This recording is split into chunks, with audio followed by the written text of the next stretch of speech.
Pada tahun 2000 atau 22 tahun yang lalu, pemerintah melaksanakan 2 APBN dalam 1 tahun. Hari baik dan berkah bagi kita semua. Izinkan saya menambah keriuhan dunia maya melalui kanal Ekonom Receh ini. Ya, saya sebut Ekonom Receh karena saya masih dalam proses belajar dan terus belajar memahami ilmu ekonomi. Tujuan kanal ini sih sederhana, agar masyarakat lebih bersahabat dengan kebijakan ekonomi, khususnya kebijakan fiskal dan APBN. Pemikirannya, jika masyarakat sudah bersahabat dan lebih mengenal APBN, maka akan tumbuh rasa memiliki yang pada akhirnya akan menciptakan pengawasan yang masif oleh masyarakat itu sendiri terhadap pelaksanaan APBN di lapangan. Oleh karena itu, kepada para ekonom senior, para pakar, dan para suhu, jika ada yang keliru dari saya, dengan kerendah hati saya mohon dikoreksi. Bukan dibully ya, apalagi dicaci. Karena harapannya kanal ini menjadi bagian dari edukasi publik dan memperkaya literasi.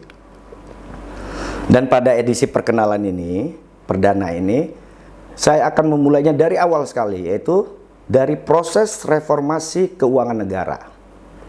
Hasil penelusuran saya terhadap dokumen nota keuangan dan APBN yang dirilis pemerintah setiap tahunnya dari tahun 1968 hingga tahun 2002 ini, saya memperoleh informasi bahwa tonggak awal reformasi keuangan negara itu dimulai pada tahun 2000. Saya simpulkan tahun 2000 karena pada tahun inilah terjadi perubahan-perubahan fundamental pada APBN kita dengan mengikuti standar yang berlaku di dunia, yaitu statistik keuangan pemerintah atau sering disebut dalam bahasa asing Government Finance Statistic, disingkat GFS. Setidaknya ya, saya bisa petakan ada empat perubahan mendasar yang dilakukan pada APBN pada tahun 2000. Yang pertama, yaitu perubahan pada tahun anggaran. Tahun anggaran yang semula pada tanggal 1 April dimulainya dan berakhir pada tanggal 31 Maret tahun berikutnya, itu diubah menjadi mengikuti tahun takwim, dimulai 1 Januari dan berakhir pada tanggal 31 Desember pada tahun yang sama. Karenanya, pada tahun 2000 atau 22 tahun yang lalu, pemerintah melaksanakan 2 APBN dalam 1 tahun. Yang pertama, APBN tahun anggaran 1999-2000 yang dimulai pada 1 April tahun 1999, lalu berakhir pada tanggal 31 Maret pada tahun 2000. Yang kedua, APBN tahun anggaran 2000 itu sendiri, yang berlangsung selama hanya 9 bulan, karena masa transisi. Dimulainya 1 April dan berakhir pada tanggal 31 Desember pada tahun 2000, tahun yang sama. Perubahan kedua itu pada format dan struktur APBN yang semula berbentuk T-account, di mana sisi penerimaan sebelah kiri dan sisi pengeluaran sebelah kanan, dengan menggunakan prinsip anggaran berimbang dan dinamis. Kenapa bisa disebut anggaran berimbang dan dinamis? Karena jumlah sisi penerimaannya sama persis dengan jumlah sisi pengeluaran. Hal ini terjadi karena pinjaman dicatat sebagai penerimaan pada sisi penerimaan dan juga dicatat pada sisi pengeluaran sebagai pengeluaran pembangunan. Nah, T-account ini diubah bentuknya menjadi I-account atau E-account, berbentuk huruf I, seperti kolom ke bawah, dari atas ke bawah. Sehingga kita, masyarakat, siapapun ketika melihat struktur APBN kita yang baru, kita akan langsung mengetahui apakah pemerintah dalam kebijakan fiskalnya itu menerapkan menerapkan kebijakan defisit atau surplus. Perubahan ketiga itu kita bisa lihat pada sisi pendapatan, di mana komponen pajak pada penerimaan minyak dan gas atau sering disingkat migas itu direalokasikan pada fungsi dan sifat dasarnya, yaitu penerimaan pajak penghasilan sektor migas. Sementara pendapatan dari royalti pertambangan migas tentunya dari aktivitas eksplorasi dan eksploitasi itu dikategorikan sebagai penerimaan negara bukan pajak atau sering kita singkat PNBP. Nah, perubahan keempat yaitu pada sisi belanja.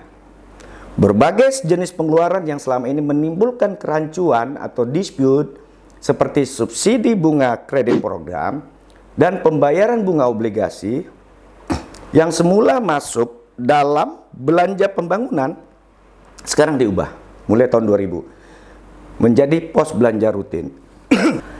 Tonggak berikutnya dari reformasi, karena reformasi ini terus berjalan bahkan sampai sekarang, penyempurnaan terus dilakukan oleh pemerintah.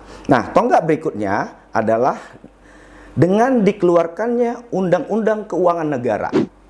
Kenapa ini saya sebut sebagai tonggak reformasi kedua atau berikutnya? Karena sebelumnya, pada tahun-tahun sebelumnya, sebelum adanya undang-undang ini, pengelolaan keuangan negara kita merujuk kepada 3 undang-undang zaman kolonial Belanda.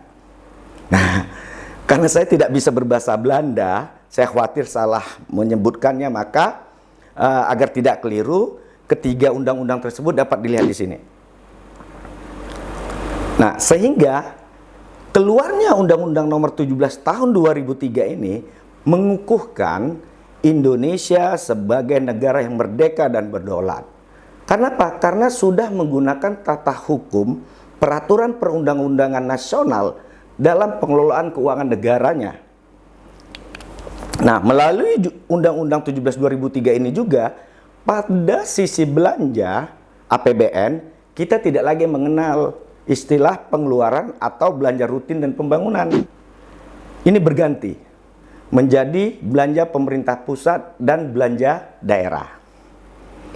Nah, terus seperti saya sebut di awal tadi, aktivitas penyempurnaan terus dilakukan oleh pemerintah. Ini terus dilakukan penyempurnaan. Belanja menjadi belanja pemerintah pusat tetap, tapi belanja daerah diubah menjadi transfer ke daerah dan dana desa. Karena ada undang-undang desa baru keluar waktu itu. Atau sering kita singkat TKDD. Ini dalam rangka menjawab dinamika sosial dan ekonomi di masyarakat. Karena sejatinya APBN itu merupakan salah satu instrumen kehadiran negara terhadap permasalahan publik. Oke? Saya pikir sekian dulu sharing singkat hari ini. Insya Allah pada video berikutnya kita akan bahas tema peran politik dalam penyusunan APBN. Jangan lupa subscribe kanal ini agar tidak ketinggalan saat video tersebut sudah dirilis. Dukung terus kanal ini agar tetap dapat berkarya. Karena sejatinya cita-cita sebuah karya adalah kebermanfaatan. Salam Indonesia berkualitas, berkelas dan berjaya.